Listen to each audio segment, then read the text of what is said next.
Episode 56 LY November 21, 2023. Grant and public meeting against wood-burning PM 2.5, not screaming into the void anymore. https://www.epa.gov/grants/air-grants-and-funding November 21, 2023. Newsletter. Notice of funding from the Inflation Reduction Act, NEJAC and WEJAC December virtual public meetings. Initial regulatory flexibility analysis following the completion of a SBAR panel to revise the carbon pollution standards for new power plants. Chappell, Regina Chappell.Regina@epa.gov On November 17, 2023, EPA announced a notice of funding from the Inflation Reduction Act for an $8.8 million direct award to Northeast states for Coordinated Air Use Management, NESCOM, and a consortium involving state, local, and tribal air agencies across the country. This funding will support independent testing and data analysis of emissions from new models of wood stoves and wood heating devices. Data collected will help create a ranked listing of appliance performance for certified wood heater models available at retail stores in the United States. EPA is working with state, local, tribal, community-based organizations, and regional partners to address residential wood smoke emissions, especially in rural areas where there are many disadvantaged communities overburdened by environmental pollution. By creating an emissions hierarchy, this grant will provide valuable information to communities and air pollution agencies with local air pollution problems caused by particle pollution. These communities and agencies will have better data to decide if offering rebates or incentives for changing out older, uncertified wood stoves for new models would improve air quality locally. Studies estimate that residential wood smoke accounts for 10,000 to 40,000 premature deaths annually in the United States. For more information, please visit EPA's website for air grants and funding and today's press release. The NEJAC and WEJAC December virtual public meetings. The National Environmental Justice Advisory Council, NEJAC, and White House Environmental Justice Advisory Council, WEJAC, will host a meeting, each, in early December. The meetings are free and open to all members of the public. Individual registration for the events is required. The meetings require registration for participants to submit comments orally or written. National Environmental Justice Advisory Council, NEJAC, register here. NEJAC will convene a virtual public meeting on Tuesday, December 5, 2023, 10 a.m. to 7:30 p.m. Eastern Time. The meeting discussions will focus on several topics including, but not limited to, updates on NEJAC recommendations related to air quality and community monitoring, PFAS, finance and investments and responses to community concerns brought forward in Puerto Rico. Public comment period. Those who wish to participate during the public comment period must register by 11:59 p.m. Eastern Time, November 28, 2023. Written comments can be submitted up to 2 weeks after the meeting closes on December 19, 2023. Individuals or groups making remarks during the oral public comment period will be limited to 3 minutes. Please be prepared to briefly share your comments, including your recommendations on what you want the NEJAC to advise EPA to do. Submitting written comments for the record are strongly encouraged. The NEJAC is interested in receiving public comments relevant to the following charges: Cumulative Impacts Framework Charge, Farmworker and Pesticides Charge. The public can submit written comments in three different ways: by using the web form, https://www.epa.gov/environmental-justice/forms/national-environmental-justice-advisory-council-naec-public-comment by sending comments via email to nejak@epa.gov. By creating comments in the docket ID No. EPA HQ OJEC 2023-0101 at http://www.regulations.gov. When it opens. Questions, please contact Paula Flores-Gregg at nejak@epa.gov or by phone 21466588123. Learn more about NEJAC, https://www.epa.gov/environmental-justice/national-environmental-justice-advisory-council on November 15, 2023, the U.S. Environmental Protection Agency, EPA, is announcing the availability of, and soliciting comment on, an initial regulatory flexibility analysis, IRFA, following the completion of a Small Business Advocacy Review, SBAR, panel to revise the new Source Performance Standards, NSPS, for greenhouse gas (GHG) emissions from new, modified, and reconstructed electric generating units (EGUs) under Clean Air Act (CAA) Section 111(b), also known as the Carbon Pollution Standards for New Power Plants. EPA completed this review because the rule, as proposed in May 2023, included information and options that indicated a potential for meeting the criteria for having a significant economic impact on a substantial number of small entities, SISNOs. In addition, EPA is soliciting comment on whether to include options to address potential reliability issues raised by small business and other commenters in respect to the proposed NSPS and the proposed emission guidelines for greenhouse gas emissions from existing fossil fuel-fired electric generating units. EPA will prepare a final regulatory flexibility analysis, FRFA, for this action as part of the final rule, which will address any issues raised by public comments on the IRFA. EPA will be taking public comment on this action for 30 days after it is published in the Federal Register. Interested parties can download a copy of the supplemental notice and the IRFA from EPA's website at the following address: https://www.epa.gov/stationary-sources-air-guidelines-fossil-fuel-fired-power. Thanks. Regina Chappell, OID and HYDE Regulatory Liaison, OAQPS Tribal Outreach and Consultation Advisor, Community and Tribal Programs Group, Outreach and Information Division, Office of Air Quality Planning and Standards. Telephone 919-541-3650. https://www.epa.gov/grants/air-grants-and-funding Air Grants and Funding Review. Closed announcements. To view prior grant opportunities that are no longer active, visit the Closed Announcements page. EPA's Office of Air and Radiation, OAR, announces grant and rebate opportunities for projects and programs relating to air quality, transportation, climate change, indoor air, and other related topics. EPA provides two types of grants. Competitive, EPA generally invites all eligible applicants to submit applications. EPA reviews and evaluates applications against criteria disclosed in the competitive announcement and makes selections. Non-competitive, typically, these grants are made to governmental units based on statutory, regulatory, or published program guidance allocation funding formulas for continuing environmental program support. EPA rebate programs are payments from EPA to an eligible entity to subsidize a purchase of an eligible item. Eligible items are determined through a combination of the appropriation, authorizing statute, and any program guidance. For example, the rebate may apply to the purchase of a clean school bus or charging equipment. Each announcement listed below links to specific information unique to the opportunity. Overviews of grant programs, including specific eligibility information, are available in the assistance listing on sam.gov, formerly cfda.gov. As new grant and rebate opportunities are added to the list, this page will be updated. Please bookmark this page and check for updates regularly. On this page, open Announcements, Inflation Reduction Act Appropriation, Annual Appropriations, Bipartisan Infrastructure Law, Clean School Bus Program, Related Resources. Open Announcements. Click on the links below for details on each Notice of Funding Opportunity, NOFO, listed for each appropriation. Inflation Reduction Act appropriation. In August 2022, Congress passed the Inflation Reduction Act to tackle the climate crisis and advance environmental justice. The Inflation Reduction Act provided the EPA $41.5 billion to support new and existing programs. EPA's Office of Air and Radiation has been allocated over $11 billion of these funds to advance the goal of securing clean and healthy air and a safe climate for all Americans. EPA will update this page as grant programs are developed under this appropriation.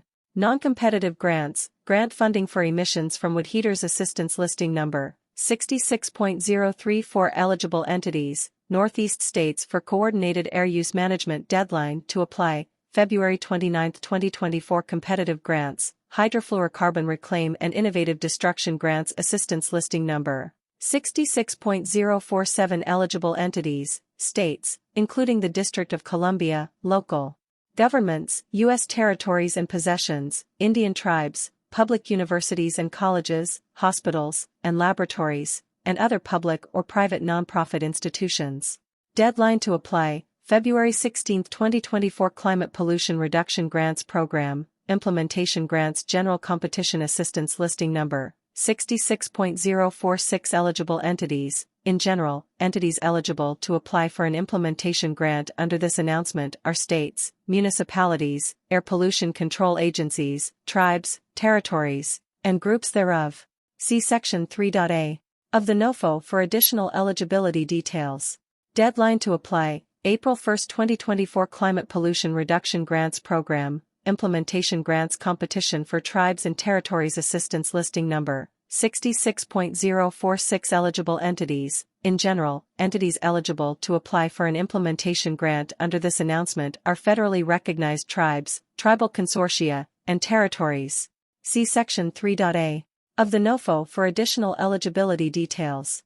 Deadline to apply, May 1, 2024 Annual Appropriations. The following grant opportunities are funded with EPA's annual appropriations. Non-competitive grants. No open opportunities at this time. Competitive grants, 2022 to 2023 Diesel Emissions Reduction Act, DERA, National Grants Bipartisan Infrastructure Law, Clean School Bus Program with funding from the Bipartisan Infrastructure Law. EPA's new Clean School Bus Program provides $5 billion over 5 years, FY 2022 to 2026, to replace existing school buses with zero-emission and low-emission models. For more information, please refer to the Clean School Bus Program site. Rebates, 2023 Clean School Bus Rebate Program eligible entities, state and local governmental entities, i.e. public school districts, public charter school districts, tribes, tribal organizations, or tribally controlled schools, nonprofit school transportation associations, and private contractors, i.e. private school bus fleets, dealers, and OEMs. See website and program guide for key details on eligible entities. Application deadline, January 31, 2024 at 4 p.m. Eastern Time. Competitive grants, no open opportunities at this time. Related resources application kit, application forms, regulations, addresses and other information to assist in completing grant applications. Training opportunities, additional information about the grant process including how to build a budget, prepare work plans, write budget narratives and links to other helpful resources. Register on sam.gov and grants.gov. All applicants must have an active sam.gov and grants.gov registration in order to apply for a grant under the Inflation Reduction Act.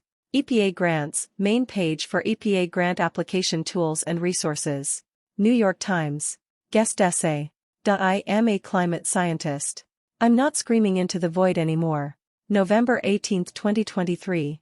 Dr. Marvel, a climate scientist at the environmental nonprofit Project Drawdown, was a lead author on the 5th National Climate Assessment. Excerpts edited by Rozep for brevity and clarity, and relationship to Residents Against Wood Smoke Emission Particulates, a 501c3 nonprofit organization. The written words were also paraphrased, so the final result of excerpts in rewriting intentionally makes it seem as if the writer considered wood-burning emissions a form of air pollution, although this writer did not mention wood-burning pollution in this essay. From the article, I am one of the writers of the most authoritative report on climate change in the United States.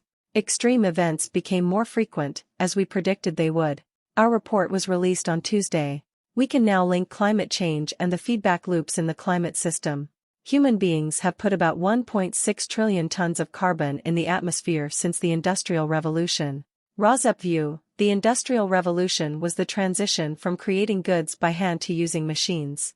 Its start and end are widely debated by scholars, but the period generally spanned from about 1760 to 1840.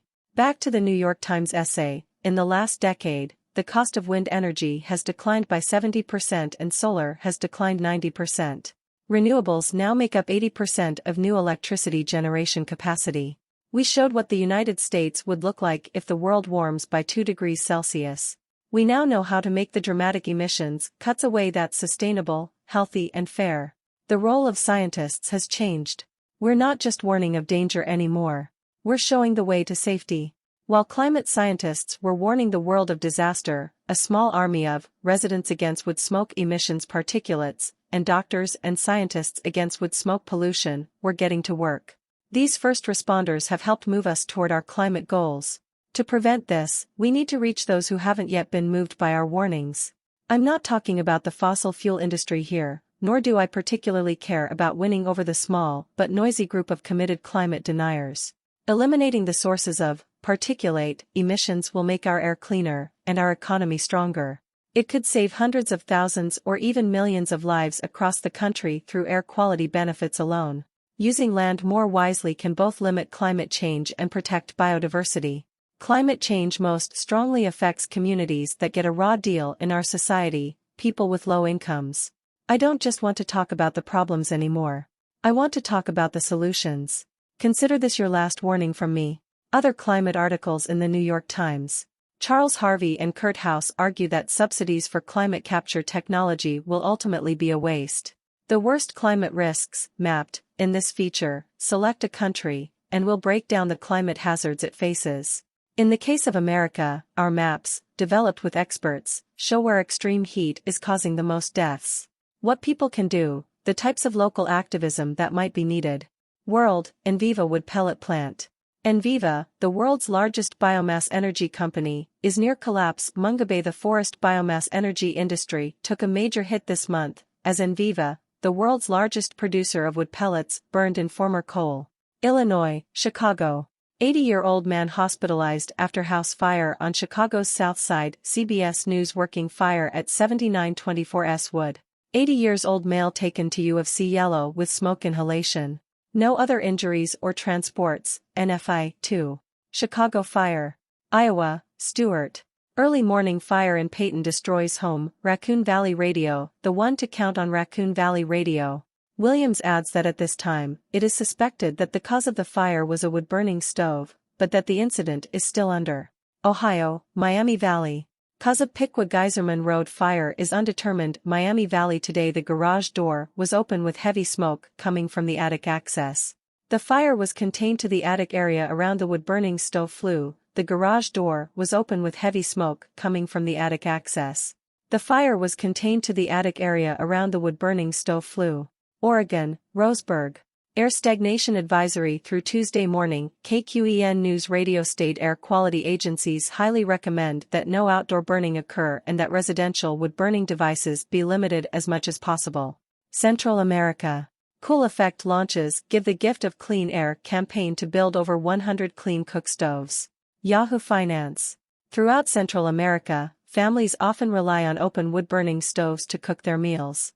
Not only do these stoves generate carbon smoke and soot that contributes to millions of United Kingdom, England, Gedling smoke control areas could expand to cover whole borough Gedling. Many councils of England are classed as smoke control areas. This means only certain fuels can be burned in select wood-burning stoves. In these, Finland, Helsinki tracking 10 pollutants to enhance air quality monitoring. Helsinki Times. Pollutants, reflecting a concerted effort to address various sources of air pollution, including traffic emissions, street dust, and wood burning. Portugal and Australia. Scientists warn that increasing wildfires risk wood and paper shortage. Newsweek. Before 2015, wildfires burned around 1 million hectares a year. Now, they are burning triple that amount. Portugal and Australia lost the highest. China. Population impact of fine particulate matter on tuberculosis risk in China, a causal inference. BMC Public Health, Biomed Central. Conclusions. Causal inference showed that PM2.5 exposure driving tuberculosis, which showing a concentration gradient change. Air pollutant control. India. Government launches real-time air quality index. The Financial Express. All these CAMs will continuously monitor 6 air pollutants: PM10, PM2.5, ozone, sulfur dioxide, nitrogen oxides and carbon monoxide, and calculate. India. How rising air pollution accelerates health risks. The Times of India. The culprits of this environmental health hazard are particulate matters, particularly PM2.5 particles so fine they can enter the bloodstream. India, Bangalore. The Sunday Read. How unfair. Bangalore Mirror. When it comes to PM2.5 concentration, the air quality monitoring stations at Nimmans recorded a surge of 35.2% in October this year when compared to India, Bhopal.